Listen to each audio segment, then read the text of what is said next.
રાજકોટમાં America Iran યુદ્ધના ઘેરા પ્રત્યાઘાત જોવા મળ્યા। હોર્મુઝ સ્ટ્રેટમાં અવરોધને કારણે પેટ્રોલ ડીઝલના ભાવમાં ₹4નો વધારો ઝીંકાયો છે।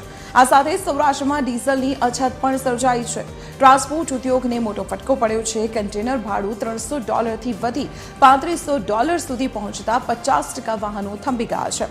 બીજી તરફ મેટલના ભાવ આસમાને પહોંચતા એન્જિનિયરિંગ ઉદ્યોગના ઓર્ડર પણ ખોરવાઈ ગયા છે। ઉત્પાદન 3 શિફ્ટથી ઘટીને 1 શિફ્ટ પર આવી ગયું છે, જ્યારે શ્રમિકોના પલાયનને લીધે ઔદ્યોગિક એકમોમાં મજૂરોની ભારે અછત પણ વર્તાઈ રહી છે।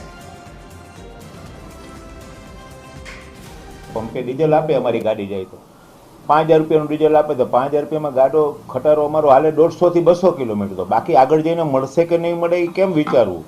મળવું તો છે ને। અત્યારે હરવે બધી જગ્યાએ ડ્રાયના પાટિયા લાગવા માંડી ગયા છે। ઓછું આપવા પાછળનું કારણ એ છે કે ડ્રાય ન થાય, પંપો ઓઆપો ન થાય પબ્લિકનો, એટલે આ બધી આ લોકોની સરકારી નીતિ રીતિ છે કંપનીઓવાળાની। સરકાર અને પ્રશાસન પાસે એ જ માગણી છે કે કાંઈક એવી એસઓપી આપો, કોઈ એવી ગાઈડલાઈન આપો। ડીઝલ અને પેટ્રોલના પંપ ઉપર જેમ કોમર્શિયલ વાહન અને પબ્લિક વાહનો છે, જે પ્રાઇવેટ વાહનો છે, બંને એક જ લાઇનમાં ઊભા હોય છે।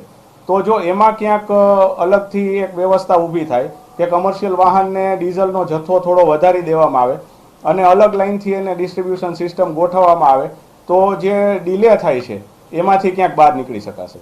આ યુદ્ધને હિસાબે અનસર્ટેનેબિલિટી આપણા તરફથી જોવાય છે, એટલે અનિશ્ચિતતાની વચ્ચે પણ ઉદ્યોગકારો પોતાનો બિઝનેસનો એટલો બધો વિકાસ નથી કરી શકતા, અને જે પાઇપલાઇનની અંદર અમારે સામાન્ય રીતે દરેક ઓર્ડરો હોય છે એક પછી એક, એ પણ અમારી પાસે સર્ટેનલી અમારી પાસે રહ્યા નથી।